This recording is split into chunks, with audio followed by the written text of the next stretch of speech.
Está ya en la línea de internet o por conexión de internet Jaime Nebotzadi, y miembro del Comité de Emergencia Especial de Guayaquil, exalcalde de Guayaquil, líder de PSC Madera de Guerrero. Quedamos en ir con él de 8:30 a 8:55. A las 8:55 tiene un compromiso con la posta que por supuesto no queremos postergar. Señor exalcalde, bienvenido. No sé si vio una conversación hace un rato intensa con Abelardo Pachano en que empezamos por la parte política y quisiera empezar también por allí para luego ir a la propuesta económica que ustedes han planteado como alternativa al gobierno y brevemente destacar por qué esa alternativa al gobierno a juicio de ustedes no resuelve el tema. La parte política es que no se logra un acuerdo, que el presidente convoca a la unidad pero no dice en qué términos, sobre qué base, hasta qué plazo, sobre qué mínimos puntos de coincidencia. Si el presidente diera ese paso y convocara no para la foto, sino para discutir esa propuesta previamente, por supuesto, negociada, elaborada por sus equipos, ¿usted diría? Carlos, felicitaciones por este nuevo programa, un saludo cordial a quienes lo disfrutan. Mire, mi buen amigo Felipe González me dijo un día: hombre, si en España hemos hecho el pacto de la Moncloa, ¿por qué no se puede hacer en Ecuador? La respuesta fue: ¿por qué no hicieron el pacto de la Moncloa antes de la guerra civil? Los pueblos, desgraciadamente, y los líderes políticos a la cabeza, salvo excepciones, no les gusta aprender en cabeza ajena, quieren aprender en cabeza propia. Yo no tengo fe en ese tipo de llamados que además no se dan, y no tengo fe en ese tipo de concurrentes, partidos, membretes políticos, que a las finales acaban, y me ha pasado, no concluyendo por el país, sino diciendo: ¿y a mí qué me toca aquí? Entonces, el problema es que en otras partes los llamados tienen sentido y se acude aún desde las más distintas posiciones porque son sensatos. O sea, hay discrepancias, sí, respecto del camino sensato. Aquí el llamado sería para el camino insensato: flagelar al pueblo ecuatoriano sin excepciones, empresa privada, trabajadores del sector público, el sector privado, personas sin relación de dependencia, con impuestos que no solamente son inconvenientes e injustos, sino que pragmáticamente no se pueden pagar. Ok, eso a nivel nacional lo entiendo. Tomo nota de su justificación y su explicación. Pero ¿por qué ni siquiera a nivel local en Guayaquil se produce? El actual gobernador fue funcionario de paso lucido de su administración, manejó la DACE. La actual alcaldesa es su amiga y partidaria, aparte de militante de su grupo político. Usted está liderando otro tipo de iniciativas. Y ni siquiera a los tres los hemos visto conjuntos en una misma mesa. Entonces, no es un problema nacional, también es un problema local, en donde ni allí funciona. Yo creo que hay una equivocación de su parte. Las fotos no revelan sino la fotomanía. El trabajo es lo que cuenta. Yo estoy en perfecta coordinación con la señora alcaldesa, haciendo ella lo que le corresponde, que yo no puedo invadir, ni ella lo que yo hago, ni lo que hacemos dentro de un grupo de personas privadas que tenemos que ser muy delicadas con politizar las cosas hacia la administración municipal y hacia el gobierno. Con Pedro Pablo Duarte, que sí fue mi colaborador, también mantengo una relación fluida. No tenemos que salir juntos, ese es el problema. Aquí hay gente que trabaja para la foto, yo trabajo para la gente, que es distinto. Ok, vamos a lo de fondo. Usted no se uniría a eso porque dice que el camino propuesto no es el sensato. ¿Por qué es insensato lo que propone el gobierno? No solo a través de la ley humanitaria, sino en cuanto a su filosofía general de más impuestos multilaterales, hacer que colaboren las personas que tenemos algún ingreso mayor por encima de $1,000 directamente o que solo sea por 9 meses y todas las demás disposiciones que se conocen. Sabe que cuando la gente es inteligente dice cosas sensatas, usted no se ha dado cuenta de lo que acaba de decir, o lo ha dicho dándose cuenta. La filosofía, por ahí se empieza, por los conceptos. Miren, si la teoría de los impuestos fuese coherente, entonces habría que decirle al país: como ahora hemos tenido un bajón adicional de ingresos por la caída del petróleo, también paguémoslo con impuestos. Entonces ya habría que pagar es con la sangre. y ya no existe ni Papadoc en Haití que compraba sangre. Entonces también es inviable ese tipo de cosas que es absolutamente injusta. Entonces, yo le hago una pregunta. ¿Para qué quieren la plata? ¿Es para la salud? Lo dudo. ¿Y por qué lo dudo? Porque el ministro Ontaneda salió a decir que era para apalancar, es decir, para garantizar préstamos nuevos. Eso ha sido ratificado por el señor de la Torre, que se confiesa autor de la ley. O sea, que el presidente, que es el que tiene la iniciativa, no hace eso, sino que lo hace un extraño. Y luego, si usted lee la ley, ya no hay el famoso fideicomiso del que hablaron. Hay una nueva cuenta única que la van a vaciar con bolsillo de payaso a discreción. Ya, pero, entonces, perdón, en este punto, no, pero en eso, ver, porque enseguida salieron a criticar la filosofía de ese recurso. La filosofía de ese recurso era que como el gobierno reconoce que hubo corrupción en el anterior con el terremoto, que fue terrible, que todavía hay corrupción en esta administración, dice, pensemos en privados que sean probos para que administren este fondo. Pero enseguida, que los fondos públicos no los pueden manejar personas privadas, Blum, destrozaron la idea. Sabían, ¿por qué no dijeron, ok, mantengamos el concepto que es válido, que sea un tipo de veeduría los privados de lo que hacen eso y adelante, sino que enseguida, ¡boom!, fuera. Escúcheme. Primero le voy a poner un ejemplo de por qué no se aguantan los impuestos y segundo le voy a dar 3 ejemplos, de obtener inmediatamente más de 1.200 millones de dólares. A mí me gusta ser concreto. Yo soy hombre de números. Muy bien. Vamos a coger el sector más vulnerable de la sociedad, el que no es empleado público, el que no es empleado privado, el que no es empresario, la gente que no tiene relación de dependencia, que se gana la vida como profesional, como comerciante, como agricultor, en un bar, en un restaurante, en una costurería, en una vulcanizadora. Le ponen como base del tributo el año 19, cuando nadie que tenga medio dedo de frente puede concluir que el año 20, los ingresos van a ser ni remotamente los del año 19, o serán mucho menor o no existirán.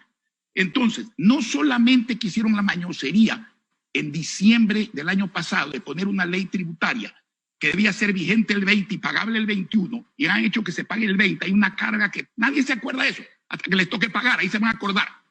No sé de dónde van a pagar. Ahora viene una nueva carga a esa gente.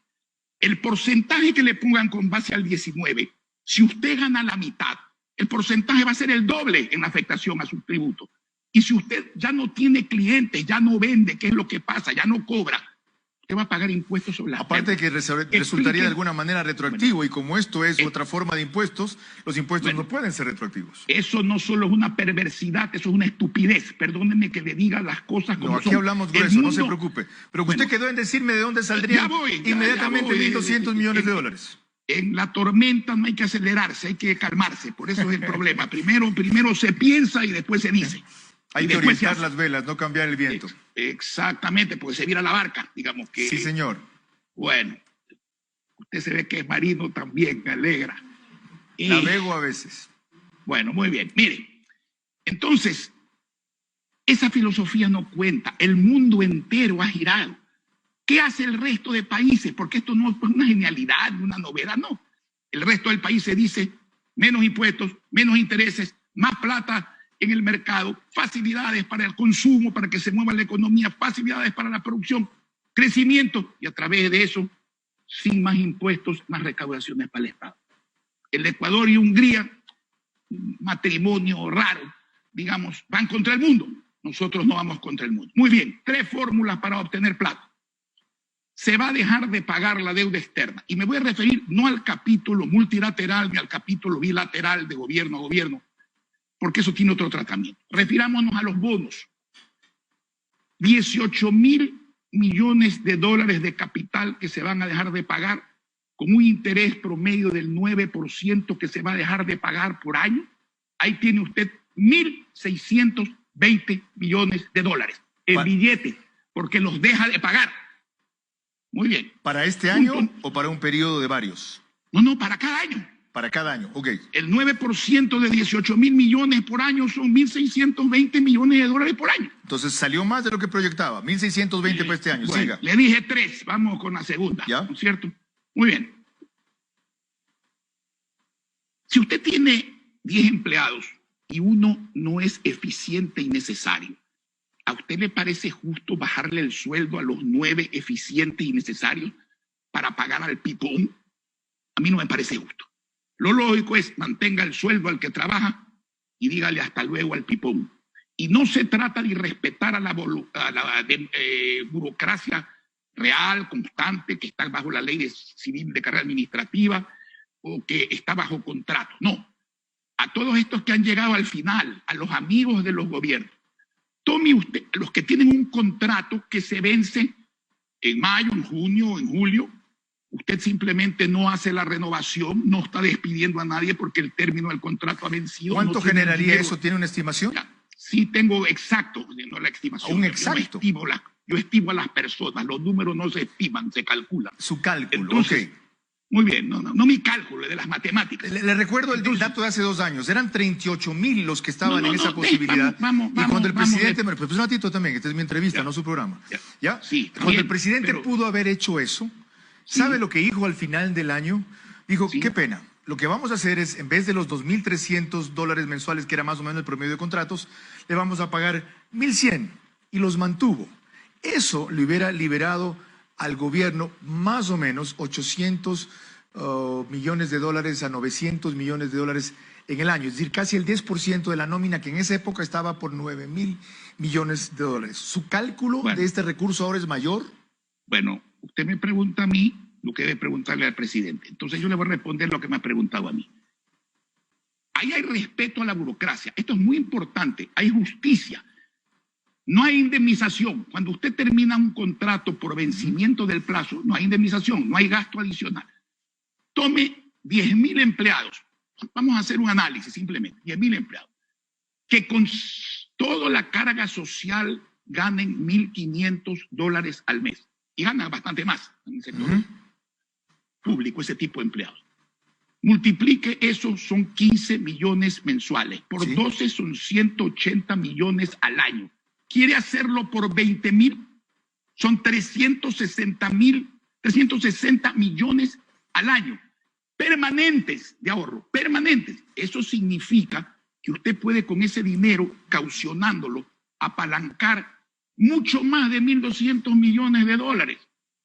¿No entendemos? Tercer punto. ¿Sabe qué? No, antes de eso, déjeme seguir sumando. A ver. Entre la primera cifra, 1,620 millones de dólares, que se liberarían, y la siguiente... un cálculo de 360 millones de dólares por año, que es conservador, vamos ya en 1,980 millones de dólares. Siga. Muy bien. La banca, las instituciones financieras dicen que tienen 12,000 millones de dólares de crédito nuevo disponible. Usted lo ha leído varias veces, ¿no? Sí. Ok, muy bien. Entonces, ¿no pueden hacer una operación de 1,200 millones de dólares con el gobierno? Del 10% de lo que tienen disponible. Y déjeme decirle, el gobierno es mal pagador. Los bonos que emite son basura, técnicamente hablando. Cuando los quieren cobrar, entonces son oro, ¿no? Y ya los pagaron a la par, digamos, el otro día y no han recibido nada a cambio, nada a cambio. Como dijeron que iban a recibir y como mintieron diciendo que no habían pagado los intereses y también pagaron los intereses, no solo el capital. Muy bien.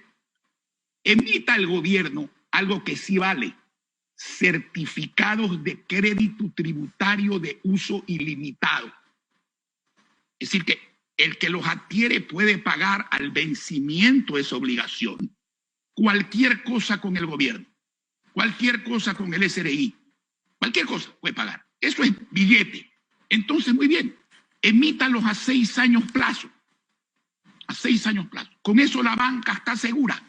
Ese papel vale su valor nominal a la par.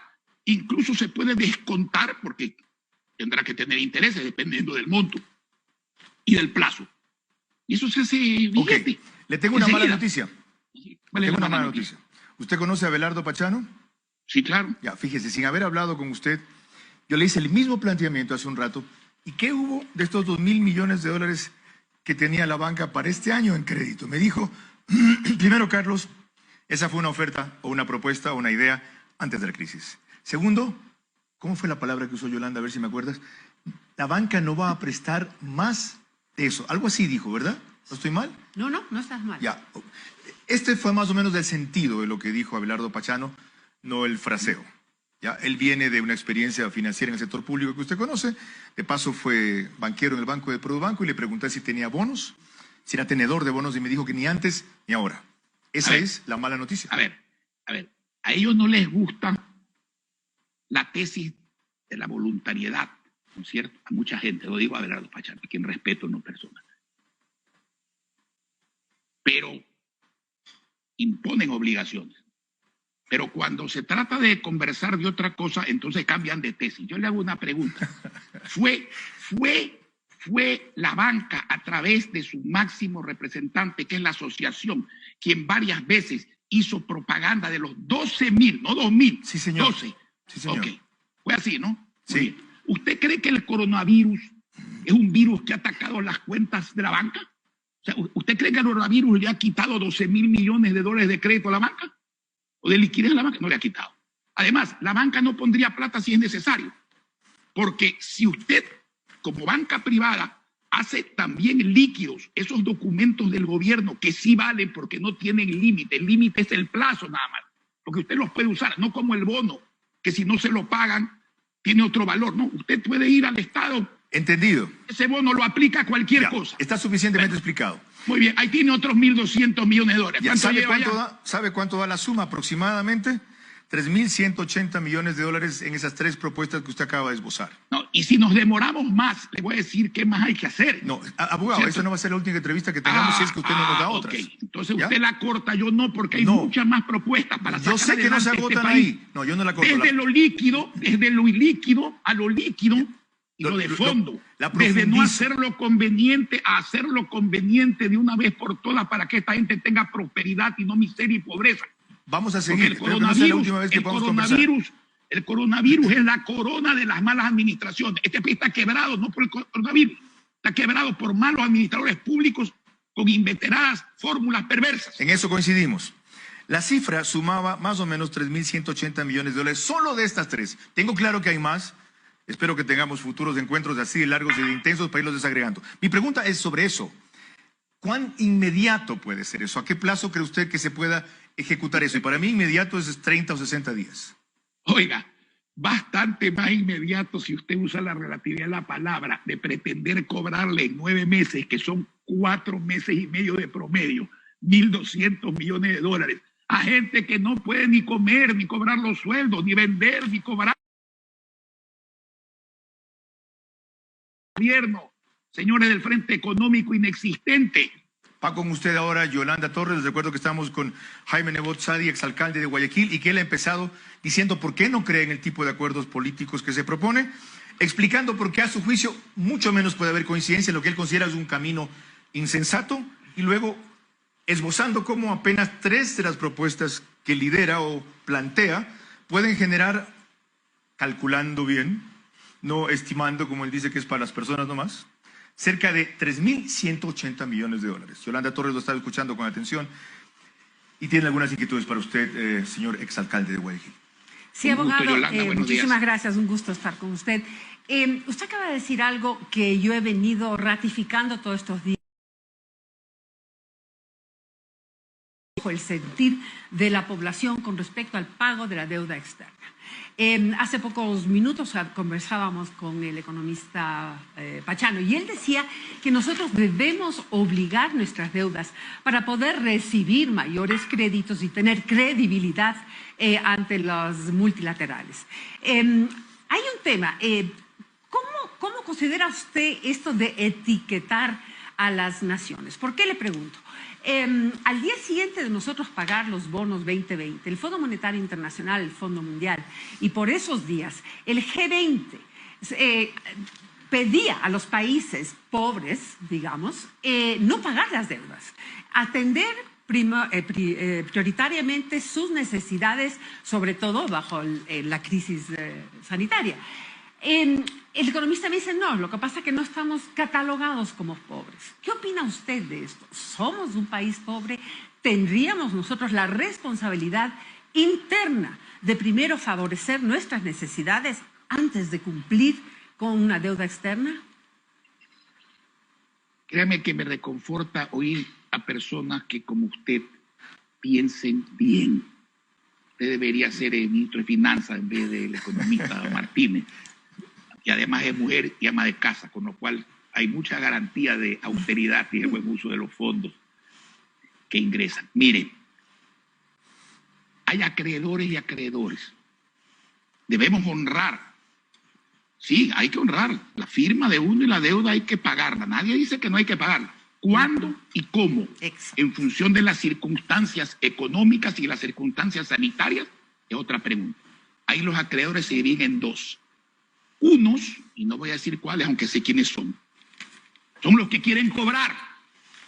Y otros, como el G7, el G20, el Banco Mundial y hasta tímidamente el Fondo Monetario, han dicho, señores, esta es hora de refinanciar los pasivos. Prácticamente, no queremos quebrarlos, pero aquí hay un grupo de gente que quiere pagarle a quien no quiere cobrar. Yo no entiendo, eso es una novedad. Tengo 73 años, cada día aprendo algo, lo cual es bueno porque quiere decir que uno está vivo y lúcido, ¿no es cierto?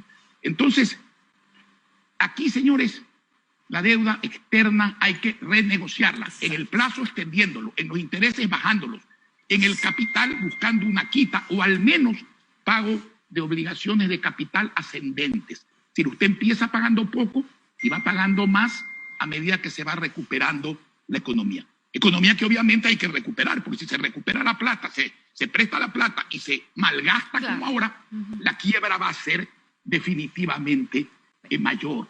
Entonces, eso es definitivamente lo que hay que hacer en economía. Algo más me preguntaba usted adicionalmente a esto, recuérdeme por favor. Le estaba preguntando qué hacer. Usted ya dio respuesta total a mi inquietud. Le agradezco. Le preguntaba estas calificaciones que se utilizan mucho en el sistema financiero, pero que no se compadecen con la realidad de las naciones. Bueno, si el Fondo Monetario Internacional opina que no somos un país pobre, lo que ha hecho es ratificarme en mi aversión, mi año de aversión al Fondo Monetario Internacional. No por la cantidad que presta, que es grande, no por el plazo, que es enorme, no por los intereses que son baratos, sino por las condiciones que impone.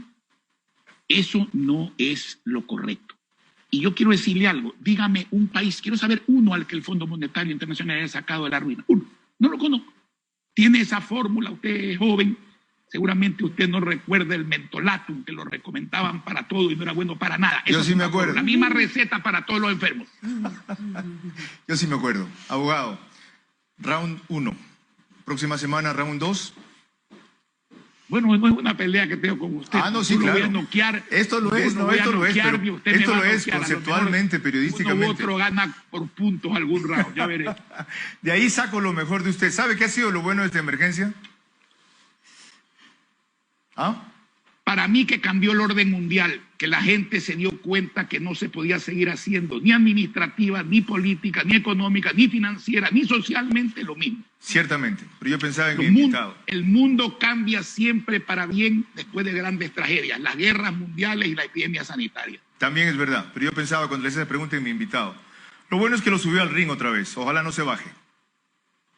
Yo siempre estoy en el ring. Ajá.